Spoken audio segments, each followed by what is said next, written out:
Okay, we back to the point now where I can pretty much get this head back on. So I'm gonna go ahead and put the head on. Short block's pretty much done. So oil pan's on, um, oil pump's on. I went ahead and just put the water pump on. Rear main seal's on. Again, new seal in there as well. Same for, like I say, the front seal on the oil pump, new seal. I cracked the tooth on the old gear, so there's a brand new Toyota G timing gear on the front for the oil pump. Probably should have cleaned this stuff up a little bit more, but honestly, it's a drift car. I don't care. Um, head over there, again, you already saw kind of that rebuild on that head. So that's good to go as well. So I'm gonna go ahead and get everything situated to get the head on. So I did get the L19 bolts. Again, I probably should just go ahead and get some 625s. These are similar strength, but again, with the L19, these have chances of hydrogen embrittlement. If any kind of moisture gets on these, they'll pretty much almost like decays the material, and they can snap, weaken them. So they've been soaking in oil this whole time. They've been the whole. I just took them out to clean them off, and then I'm still gonna coat them in another film of oil. I'll put them in there. I'm gonna go ahead and do that. Get the studs in the block. I cleaned out all the holes, make sure there was no moisture, any kind of thing left inside the thread holes. So shouldn't have any issues there. So I'm gonna go ahead and get those back in.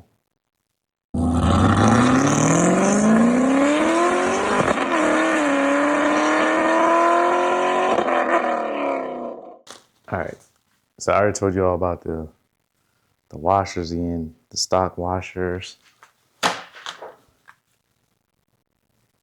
Again, I think ARP has since remedied this, but the stock washer versus the ARP ones.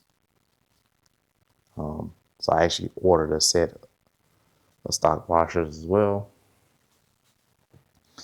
Rock Auto the plug. So I got that in. This is the kit I got. So I got the washers with that. So I'm gonna sit these in the head before I put the head on, because otherwise with the studs in, you can't get them on. Some people put the head on first and then put the studs in with the washers and stuff on.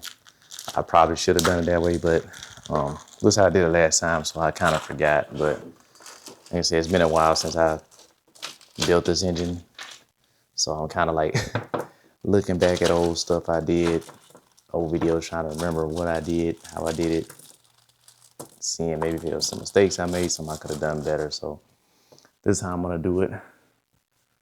So I've already cleaned up everything on the head. Head's already cleaned. It's over here, so that's already cleaned up. Again, I'm gonna go ahead and put the ARP lube. So I just put the ARP lube on these studs, on the threads. I'm gonna get them on the top side of the washers. Then I'm gonna set the washers in the actual head, and then go ahead and get the head up on the block. There was no special way I did this. I literally just took the ARP lube and put it in my hands. Get a good bit on there. And I'm literally just mixing it all up.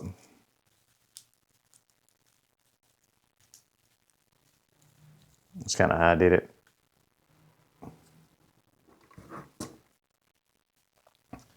All right, so if I was smart and thought about it, I'd have put this head stud on, the head gasket on before. It's a genuine Toyota head gasket I went with this time, so I'm gonna go ahead and get this on. Then get smart.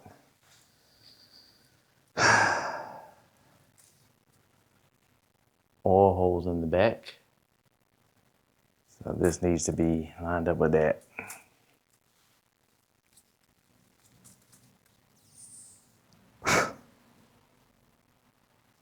Genuine Toyota head gasket.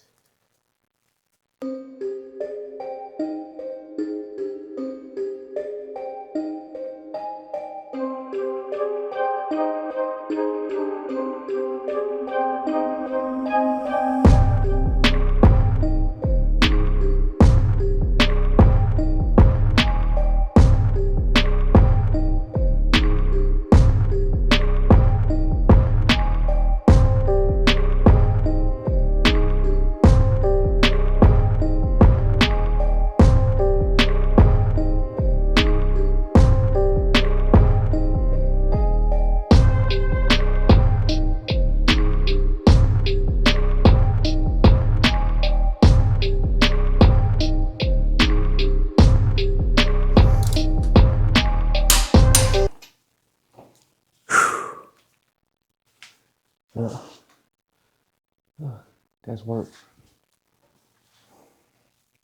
All right. Let me look at this head torque. Stock washer, so I actually got the space around where they sit.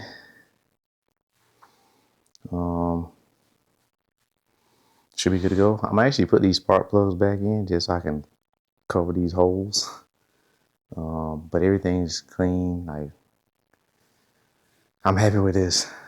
Pretty much bottom end is damn near good to go. Short block's done, working on the long block. All right, so it's time to get these cams in here. Once I get them in there, obviously I gotta get the buckets in first, get the cams in, I can check for the lash, see what adjustments I need to be made. I am still using the cam on bucket, and I have some spare shims. I have some other shims somewhere too. I gotta figure out where they are though, but I'm gonna loop these buckets up, get them in, and then start getting the cam on so I can measure.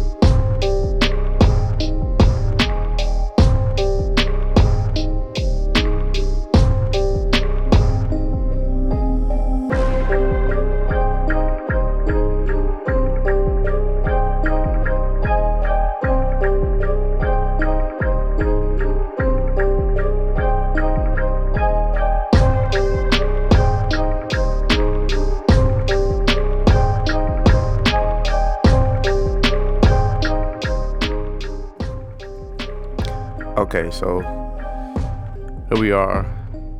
I'm pretty much getting all my sizes for my shims. So intake side has specs of 6,000s to 10,000s. The exhaust side has 10,000s to 14,000s. So I'm just rotating the cams basically until the lobe is 180 from the actual bucket. So the lobe will be pointing up, and then I'm taking the filler gauge, filling that gap between the back side of the lobe and the bucket to basically see if it's within that spec range. So by the end of this, the intake side is pretty good. I got all of them good. I think everything was 8,000s, and I think I had one that was, I did have one that was 9,000. So 8,000s right in the middle between 6,000 and 10,000. So that's perfect what I wanted. Exhaust side, however,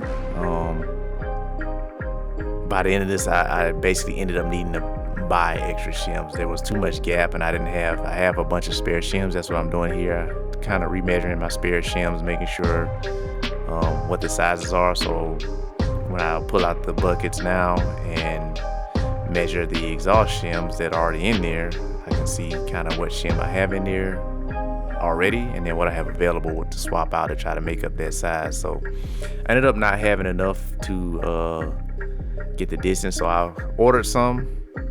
So that's pretty much all I could do at the moment for that. Ordered them, and then I'm just waiting for them. So obviously here I am, I'm just taking the shims out, getting the measurements on all of them. And then obviously I was able to go through mix and match some to get everything right. Like I said, intake side was good, and I got the exhaust written down as me just kind of doing some calculations, trying to figure out what sizes I need. And then I put in an order from, where did I get them from? Drift Motion. Yeah, I think that's where I ordered them from. So that was that, and then that's all I could really do. So at this point, I figured it's best to just really honestly try to get the engine back in, start putting stuff back together. I got the part I was needing for the clutch, so yeah. Listen, thank God I was actually doing this right. I definitely wrote these backwards. This should say intake. This is the exhaust. I wrote it like it's facing the engine, so I knew what I meant. So this is actually exhaust side. So this is the specs I was expecting. This should be a 0.04, not a 0.14. So 14,000. All this is what I was expecting, and this is what I got. So even better on the first one. That's pretty much what I expected, what I wanted. Again, I was expecting 13,000 on that one. This is the one that I was kind of worried about, and this one actually gave me 13,000. Again, I'm gonna recheck it to make sure. I was expecting 12 here and 3 here, and ended up with a 15 and 16. So maybe I mixed something up with this one. So I checked that one again. Here I was expecting 14 and 13. I got a 15 and 13. So I'll check that again. Here I was expecting 12. Again, 15, 13. And I was expecting 14 and 13, and I got a 15 and a 12. So I'm gonna run through, check them out one more time, and go from there. Maybe some of the stuff seems to be mixed up, or maybe I can mix and match something enough just to get within specs and not have to order any extra shims. If I do, I'll just order them. All right. Quick update. So, like I said, intake side, it's good. I just put these covers back on. I think I'm gonna order some new covers. Intake side is good. Damn near perfectly in spec in the middle. So between, was it 6,000 and 10,000s? All of them were 8,000s. One was, I think, at a 9. I can't remember which one it is, but I got it written down. But intake side is good to go. So I just went ahead and torqued everything back down, put the front cover on. I even put the front seal in, reconnected the VVT oil line for that gear. And this one's good to go. All right.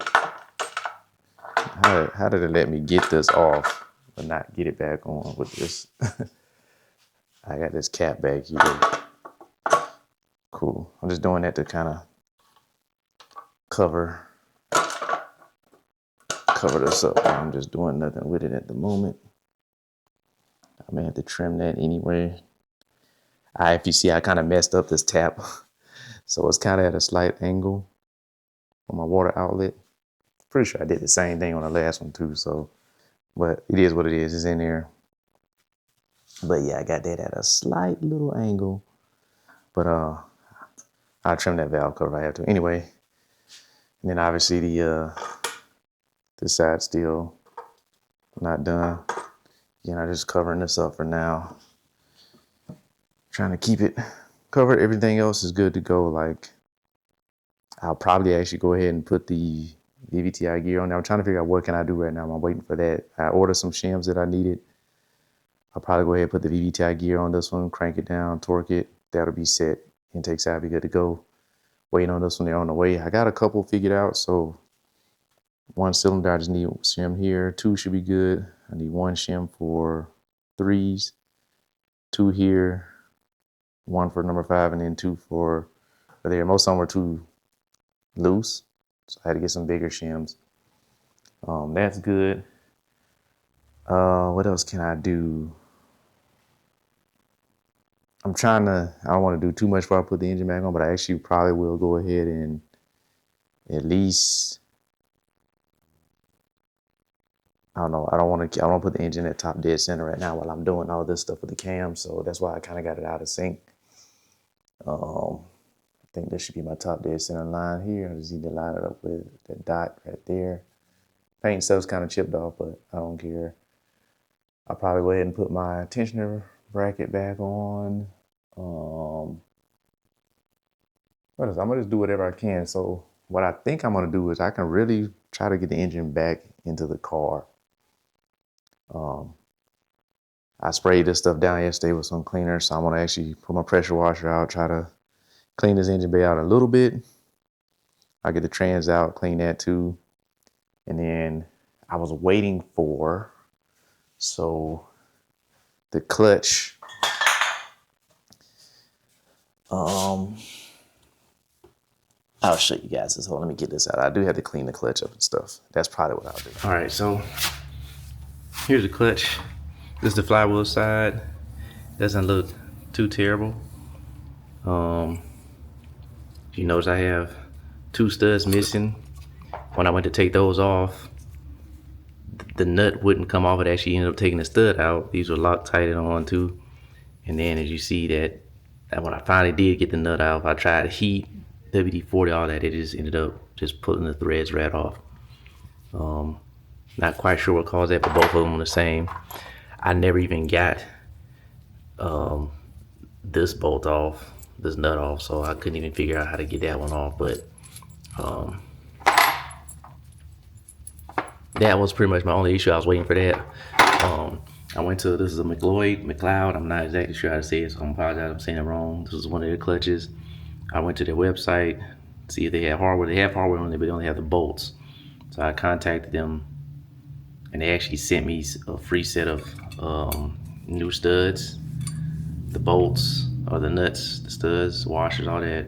He actually sent it free of charge too. I think it's supposed to be like $45. So this is great customer service. I hit him up, asked me my address, all that stuff. I sent it, and then I was getting worried. It was like a week. I reached back out. Hey, I was just checking on, because he was supposed to send me an invoice, but he never did. So I didn't get an invoice. So I'm like, all right, maybe it's busy time, But the same day I sent that message, I checked my mail, and then like I had a package. So they had already sent me the nuts free of charge. So definitely future bills are gonna be getting one of these clutches. So this is the first disc, flywheel sides here. It actually looks pretty good. Backside, like the discs themselves still have, decent clutch material. The wear looks even, so that's pretty good. Metal plate, same. Only thing I see like, looks like maybe little chatter skips. I'm not sure what that may be, but it feels fine. That could be, again, with the driving and the drifting. Same thing, I can kind of see it on this side as well, but nothing crazy there. I hope this is the right side. I think it's this way. I got instructions, so I ain't worried about it. Second disc, again, the wear still looks pretty even and fair all around. I don't see anything crazy. Even here on the ends, it looks like it may be a little chipped off, but it's still great. Same thing with the wear, like the wear is even pretty much on both sides, so I'm not gonna complain about that.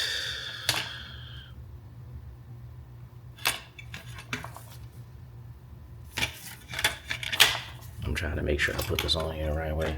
Not that it matters, but oh, and then the actual pressure plate side, again, looks good. This one's smooth. Don't really feel anything. Fingers all look good.